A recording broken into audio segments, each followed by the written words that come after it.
이거는 자취하는 게 맞네. 저거 빼고 쓰는 거 보면 없어요. 이거는 부모님 집을 유지해주기 위해서 지금 두 자녀가 고생하고 있는 걸로 보입니다. 자녀는 이 보조 배터리 같은 게 아니거든요. 보조 배터리. 필요하다고 여기서 충전을 해서 쓰면 안 네. 되고 내가 자가 발전하셔야 되는 거고. 뭐 카페에서 자면 안 되냐 뭐 이런 얘기도 해주시는 분도 있는데 뭐 그거는 또 이제 업장에 따라 또 다른 거니까 뭐 따져봐야 돼요. 그리고 맞아, 손님이 왔는데 거기 구석에 이제 네, 안녕하세요 하면서 막 이제 막 저기 약간 그 옛날 시골 가게 같은 데 있잖아. 뭐 사실라고요? 하면서 없어요 하고 닫는 거 있잖아. 그런 느낌으로 갈 수는 없으니까 또 깔끔하게 해야죠.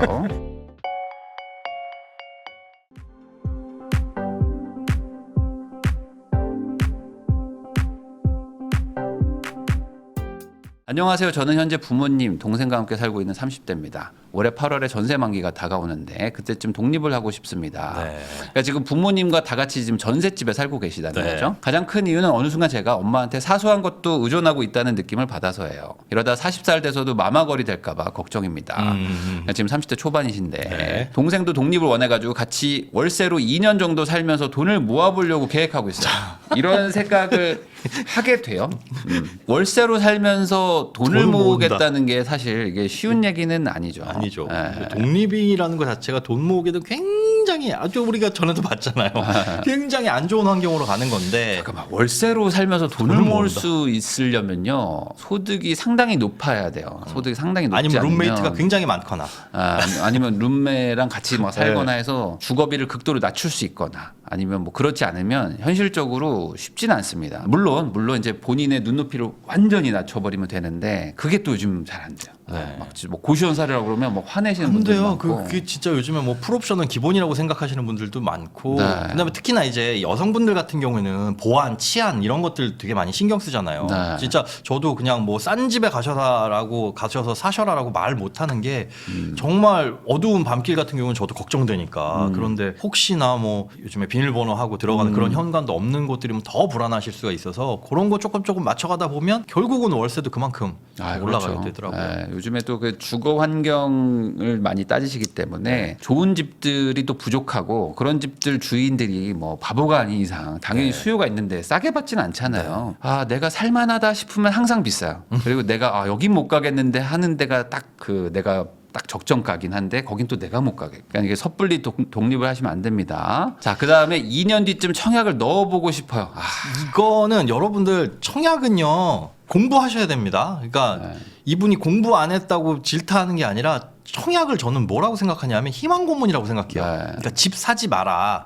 로또 싼 가격, 시세보다 낮은 가격에 새 아파트를 분양할 기회가 네가 집을 사지 않으면 언제든 주어져. 그러니까 지금 집 사지 마 해서 수요를 잠재우려는 제도라고밖에 안 보이거든요. 맞아요. 그러니까 집을 사지 않고 있어도 괜찮아라는 그 그쵸. 어떤 의미를 주는 거죠. 네, 의미 부여를 괜히 해주는 어디 거죠. 가서 덜컥 집 샀다가는 너 청약이라는 아파트에 당첨된다는 그런 좋은 기회 날린다. 그것 때문에 이제 집을 사면 안 돼라는 제도인데 이분 미혼이시고요. 30대 31살, 32살인데 2년 뒤에 33살 미혼, 그때 가서도 미혼이면 청약의 당첨 가능성은 제로입니다. 네. 예, 특별공급 될 거 아무것도 없죠. 생애 최초 특별공급 기혼이어야 되고 신혼부부 당연히 안 되고 다자녀 당연히 안 되고 노부모 당연히 안 되고 되는 게 아무것도 없어요. 추첨제 정도? 네. 그러면 추첨제면 이제 민영 아파트의 추첨제를 노려봐야 되는데 그건 지역에 따라서 면적에 따라 또 다르니까 네. 공부를 해보시고 나 이거 가능성 없다라고 생각하시면 빨리 해야 되는데 2년 뒤 청약 넣어볼 거 생각하고 그걸 이제 내 집 마련의 어떤 전략을 세운다? 평생 못 사는 수가 생깁니다. 근데 이제 제가 보니까 이 자영업 하시는 분들이 특히 이제 매장을 떠날 수가 없잖아요. 예. 그리고 이제 일하는 시간도 길어요. 준비 그쵸. 시간도 길고 그러다 보니까 손님이 잠깐 없는 타이밍 같은 때 있잖아요. 그럴 때 사실 뭐 이렇게 노트북 피고 공부할 수는 없잖아요. 예. 그러다 보니까 그냥 간단하게 할 수 있는 게 이제 유튜브 틀어서 뭘 보는 게 가장 많으신 것 같아요. 근데 그러면 사실 이게 공부라기보다는 그냥 뭐 많이 봐야 팁 정도를 얻는 거거든요. 그러니까 이게 그 개념이 잘 이해가 안 될 때가 많아요. 그러니까 일부 파편적으로 이해를 하고 맞아요. 그래 나는 이제 2년 뒤에 청약하면 뭔가 되겠지 막연하게 생각할 수도 있는데 이게 그런 건 아니니까 쉬는 날이나 뭐 주말 이럴 때 한번 시간 빼셔가지고 네. 공부도 해보시면 좋을 것 같아요. 지금 계획이 별로 좋지 않다. 네. 자, 독립을 하면 지금보다 지출이 늘어날 것 같아서 고민이 됩니다. 당연합니다. 당연히 늘어나죠. 자, 수입도 불안정한데 지출이 커지면 저축을 못 하잖아요. 네. 매장 오픈하면서 20대 때 모은 돈 다 써버렸어요. 지금 자산을 모은 지 1년 정도 됐고요. 제 또래에 비해서 돈을 많이 못 모았는데 자영업 할 수 있을지도 불확실하고 수입이 끊길 잡힐까봐 걱정도 되고 엄마의 경제력이 여유롭지 않아가지고 독립해도 2-30만 원 정도는 또 드려야 돼요. 네. 그럼 봐봐. 독립하면서 돈 나가. 2-30만 원 어차피 줘. 또 드려야 그러면은 아무리 못해도 돈 100만 원씩 나가겠네요.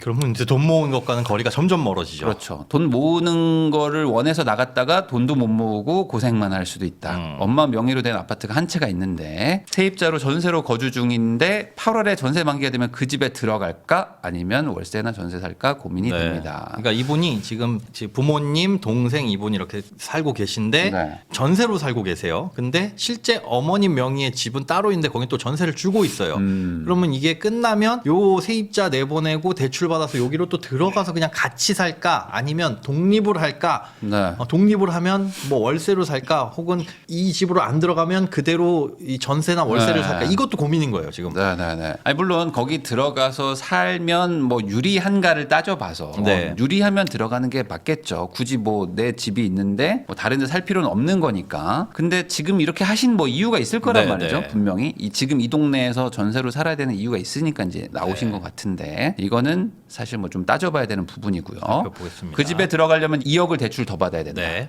근데 원리금 상환을 저와 동생이 해야 되는 상황이라는 그 거죠. 집에 들어가게 되면 세입자 내보내고 그러니까 한마디로 들어가면 이 집은 어머니 명의긴 하지만 네. 어머니가 감당할 수는 없는 집이죠. 네. 그러니까 실거주는 안 되는 집인 거예요. 근데 여기에 실거주를 하려면 나와 내 동생의 경제력을 갖다 부어줘야 되는데 50만 원씩 추가로 들어가는 나는 거죠. 지금 저축도 해야 되고 독립도 해야 되고 뭐 이제 뭐 결혼 생각도 막 이렇게 하실 텐데 지금 사실상 어머니의 집에 들어가면 더 돈이 깨지는 거죠. 네.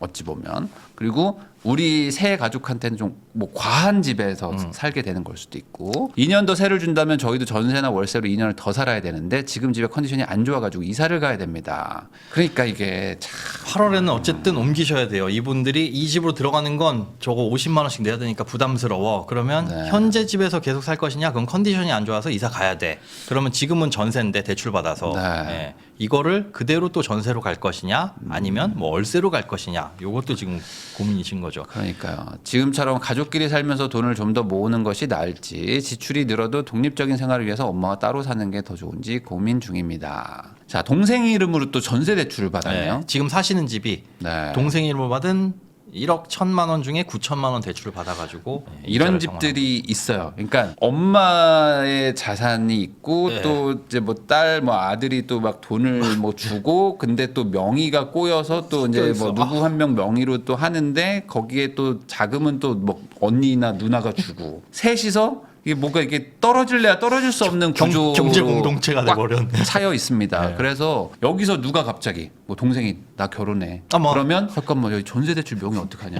막 이게 걱정이 되고 야 내가 저번에 그럼 3천 준 거 돌려줄 거야? 뭐 이런 것도 걱정되고 막 엄마는 야 그럼 나는 생활비는 어떡하냐? 막 이런 생각들이 막 그쵸. 하게 되는. 그래서 이렇게 되면 이제 제일 문제가 뭐 결혼을 하시거나 이런 생각이 전혀 없어요. 독립에 대한 생각이 없고 우리 뭐 넷이서 똘똘 뭉쳐 살 거야 이러면 아무 상관이 없는데 그게 또 아니잖아요. 아니죠. 살다 보면 자녀들도 독립을 해야 되고. 네, 이분 또 그러면 결혼 생각 있으시다고 아직은 뭐 만나는 분은 없지만, 저 결혼하고 싶어요라고 그러니까 하셨으니까 이런 상황에서는 무조건 이 경제 공동체부터 이제 단절을 시켜야 되는 거죠. 네. 그래서 저는 그렇게 생각합니다. 기본적으로 아이들을 내가 데리고 사는 거라면 부모님 돈으로 어떻게든 해결을 하는 게 맞는 것 같아요. 여기서 아이들 돈을 받아서 내가 이제 이거를 해결하려고 하는 순간 얘네들이 이제 독립이 안 돼요. 다 꼬여버립니다. 아, 독립이 안 됩니다. 그것 때문에라도 지금 그 어머니 명의의 집 여기 대출 받아서 들어가는 거 거기에 하면 안 내는 되죠. 거 이거는 그래서 더더욱 저는 더더욱 안 됩니다. 되죠. 예, 그 돈이- 집은 그냥 뭐 투자 자산으로 있는 거면 있는 거고 네. 우리끼리 해결하는 거고 더 중요한 건 저는 봤을 때 굳이 독립을 안 시키고 내가 데리고 살 거라면 어머니 능력 안에서 얻을 수 있는 집, 그 집이 뭐 반지하 뭐든지 간에 아니면 그 다른 명의의 집을 뭐 팔든 뭐 어떻게든 해결해서 내가 책임질 테니까 거주는 여기서 하고 니네들 돈 모아서 빨리 독립을 해라 라고 말하는 구조가 제일 좋은 것 같긴 해요. 근데 그게 아니고 어머님이 보실지 모르겠지만 만약에 이제 애들의 좀 지원도 받고 해서 이 생활 수준도 좀 유지하고 저 집도 뭐 가지고 있으면 좋을 것 같으니까 겸사겸사 애들의 도움도 좀 받자 이런 마음으로 데리고 가시기 시작하면은 네. 아무것도 안 되죠. 근데 이분들의 고민이 제가 따로 통화를 해보니까 그게 있어요. 지금 그 집 말고 아버지가 또 경기도 외곽에 단독주택을 하나 갖고 계세요. 그러니까 그냥 진짜 정말 외곽 우리가 생각하는 전원주택까지는 아니지만 그러니까 1세대 2주택이 된 거죠. 네. 근데 이 아파트 어머니 명의로 갖고 계신 아파트가 가격이 많이 올라서 한 3억대 취득을 하셨는데 이제 6억대 정도 네, 됐어요. 네. 근데 지금 이걸 팔게 되면 1세대 2주택이라 양도세가 엄청 나오는 거예요.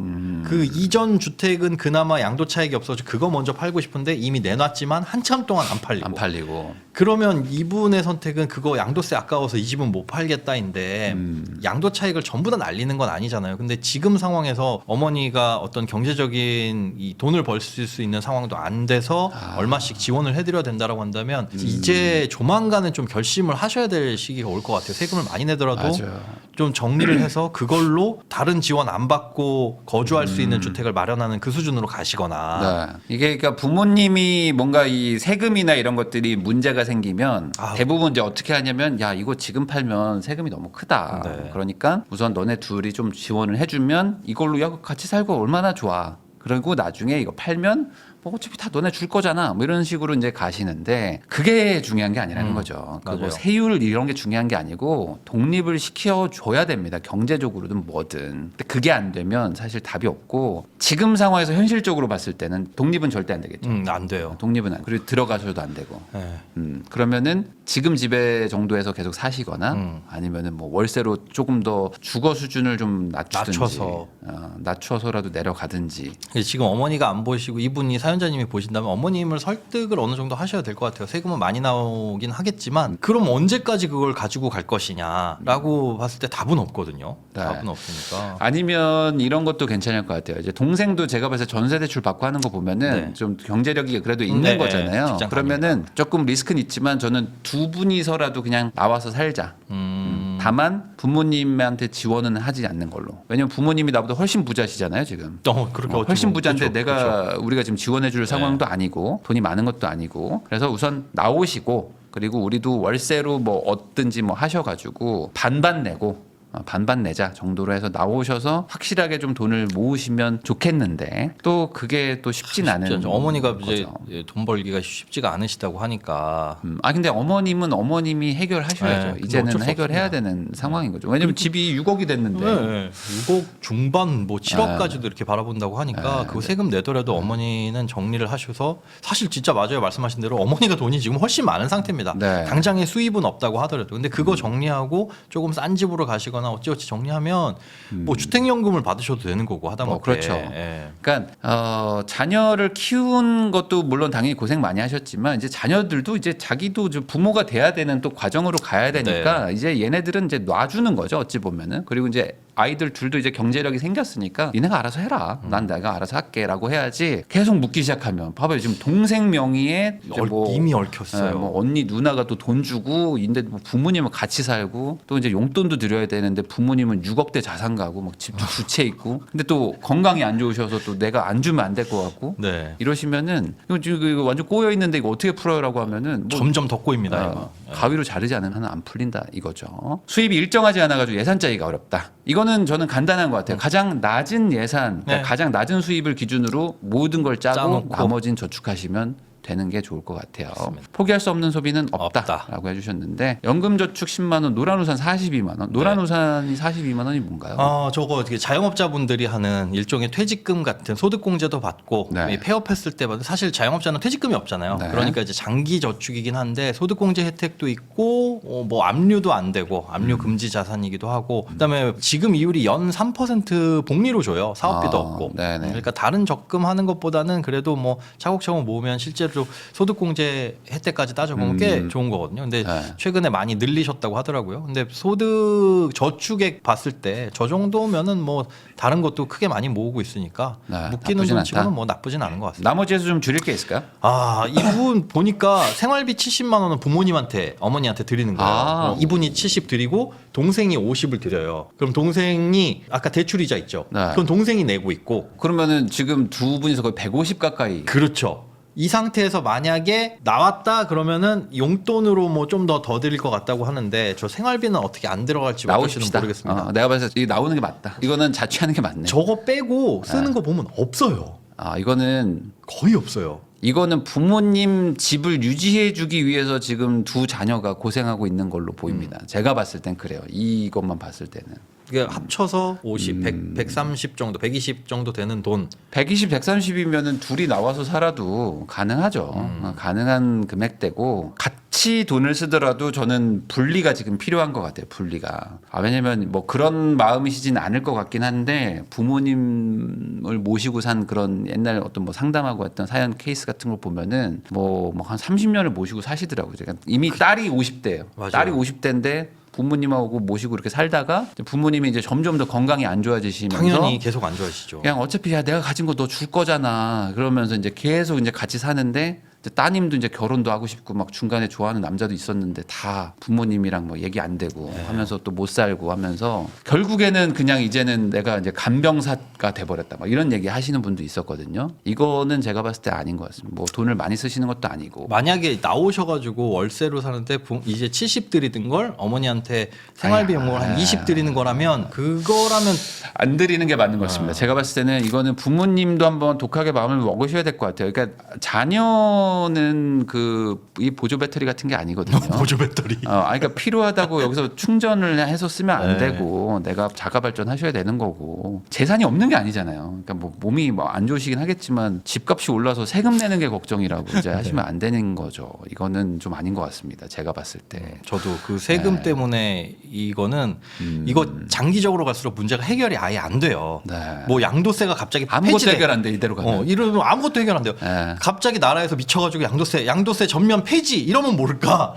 그거는 만약에 집값이 올라가죠? 그러면 어차피 내가 가져가는 것도 많겠지만 양도세 내는 그 금액 절대적인 금액은 또 점점 늘어난단 말이에요. 그거 생각하면 이거 못 팔아요. 이거 안 됩니다. 이거 이제 이러다가 어떻게 되냐면 이제 딸한테 야 너 이제 30 넘었구나. 그러면은 요 전원주택 그거 있잖아요. 그걸 너가 가져가.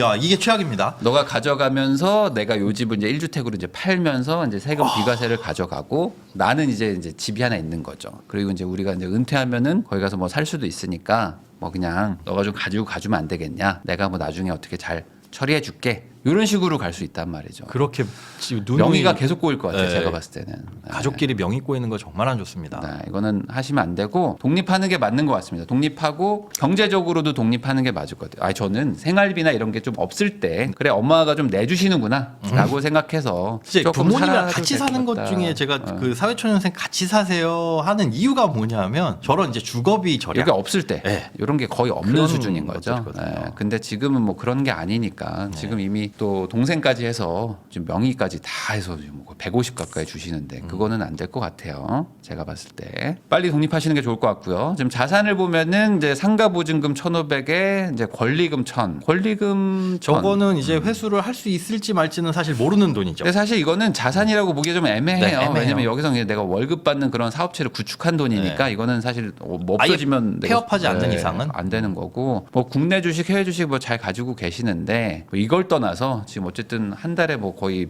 7, 80 네. 거의 뭐 아마 더 들어갈 것 같아요. 뭐 이래저래 뭐 명절이나 이런 것도 있으니까 그러면 거의 한 달에 100만 원씩 깨질 텐데 그 돈이면 동생하고 둘이 나와서 사는 것도 좋을 것 같고 오히려 부모님도 그냥 이번 기회에 8월 만기 될 때 네. 정말 그냥 혼자 살 수 있는 작은 집 작은 집. 본인의 어떤 그 여력에 맞춰서 작은 집으로 가시고 그냥 그렇게 사시는 게 서로 맞지 않을까 라는 생각이 좀 드네요. 그리고 이제 가능하면 본인 어떤 가게에 좀 가까운 곳에 좀 싼 집을 좀 네. 얻으셔가지고 본업을 조금 더 집중적으로 해보시는 것도 안 그래도 이분이 지금 고민하시는 게 그 개인 카페를 하시는데 네. 온라인 판매를 뭐 많이 하신대요. 네네. 그래서 카페에서 온라인 판매하실 게 뭐 있어요? 그러니까 어떤 답례품이나 이런 것들 주문이 많이 들어온다고 네. 그 비중이 점점 커지고 있어서 홀 매출보다 좋네. 차라리 이거 좀 가게 지금 월세 100만 원씩 내고 계신데 그거 빼고 200만 원씩 이제 저축하고 이러신 거거든요. 그래서 조금 싼 곳으로 뭐 옮길까 말까 이런 거 고민하고 계신데 지금처럼 지출이 많이 늘어나 있는 상태에서는 그런 결심하기가 쉽지가 않아요. 안 되죠. 네, 네, 그러니 네, 네. 그런 것들 좀 생각을 해 보시면 장기적으로 우리 봐야 될 것 같아요. 뭐 30대 초반이니까 아직 뭐 젊으시고 뭐 그렇긴 한데 이거 그냥 내후년에 전세 계약 한 번 더 연장하고 나서 그때 고민하지 그럼 시간 훅 갑니다. 눈 떠보면 마흔이에요. 그러니까. 그러니까 이분이 지금 돈을 못 모으는 타입은 스타일은 아닌 것 아니에요. 같아요. 또 그건 아닌데 돈이 계속 이제 나가는 것도 있고 그리고 이제 부모님하고 계속 이제 엮여 있고 이러다 보니까 네. 그런 건데 저는 그냥 차라리 이번에 독립하시고 뭐 동생도 뭐 필요하다면 같이 나오셔가지고 왜냐면 같이 나오는 게 좋겠네요. 왜냐면 또 내가 나가면 동생이 이제 갑자기 이제 또 부담이 훨씬 확 부담이 늘어나고. 확 늘어날 수도 있고 그리고 이제 혼자 나와서 살면은 또 이제 가족 전체의 부담이 큰데 동생하고 또 같이 나오면 또 집을 또 조그만 거 얻으실 수 있으니까 네. 어머니 입장에서는 그리고 이제 우리 둘이 나와도 좀 작은 집을 가게 인근에 좀 얻으시고 그리고 이제 사업을 좀 키우다 보면은 또 답이 나오지 않을까? 그래, 그때 여유가 되면 늘 말씀드리잖아요. 내가 이제 나 먹고 살고 내가 내 두 다리로 일어설 수 있을 탄탄하게 그 정도 돼서 쓰고 남으면 그때 도와주시는 건 상관이 없는데 네. 한창 모아야 될 때 이렇게 이 운명 공동체, 경제 공동체로 묶여버려 가지고 서로 이래버리면 다 안 좋아집니다. 이게 인간의 수명이라는 게 정해져 있으니까 네. 영원불멸하게 같이 가면 모르겠는데 미래를 길게 좀 놓고 봐도 맞아요. 네. 그리고 이제 뭐 아까 말씀하신 것처럼 자산이 어쨌든 집이 두 채가 있으신 거고 네. 부모님도 맞아요. 그리고 이제 뭐 부모님 뭐 부채는 모르겠지만 충분한 자산이 있으신 거예요. 노후 대비는 뭐 어느 정도 되신 거니까 네. 내가 뭐 그거 욕심 안 낸다고 생각하고 나는 나대로 열심히 살아도 충분히 하실 수 있는 상태니까요. 열심히 한번 사업해 보시는 게 좋지 않을까. 네. 예. 사업 잘 되면요, 뭐 나중에 부모님 도와드리면 되죠. 그럼요. 그때도 와주시면 네, 돼요. 그게 더 괜찮다고 봅니다. 뭐 카페에서 자면 안 되냐 뭐 이런 얘기도 해주시는 분도 있는데 뭐 그거는 또 이제 업장에 따라 또 다른 거니까 뭐 따져봐야 돼요. 그리고 맞아 손님이 왔는데 거기 구석에 이제 네, 안녕하세요 하면서 막 이제 막 저기 약간 뭐- 그 옛날 시골 가게 같은 데 있잖아. 전빵 뭐 사실라고요? 하면서 없어요 하고 닫는 거 있잖아요. 그런 느낌으로 갈 수는 없으니까 또 깔끔하게 해야죠. 그리고 이제 하나 아까 말한 답례품 이런 거 있잖아요. 네. 그런 것도 이제 좋은 사업인 것 같은데 너무 성급하게 움직이는 것보다는 우선은 있는 대로 하다가 네. 너무 잘 되면 그때 계약 기간 만기되면 이제 가는 게 좋을 것 같아요. 왜냐면 또 답례품으로 아예 사업 전환했다가 또 안 될 수도 있죠. 맞아요. 인테리어 한 것도 있고. 그게 문제죠. 그게. 네, 그냥 천천히 가되 주거는 확실히 빨리 옮기는 게 저는 좋을 것 같습니다. 철물점 가면 사장님이 그러던데요. 네, 맞습니다. 그래 맞아요. 그렇게. 약간 이렇게 마루같이 약간 올라와야 돼 거기서 네. 뜨끈뜨끈한 온도에서 이제 뭐 여기 찾아요? 다리를 이렇게 앉아가지고 라면 네, 뭐 하는 거 있잖아요. 그 느낌으로 하면은 안 돼. 답례품은 그거 안 됩니다. 답례품 좀 깔끔해야죠. 답례인데.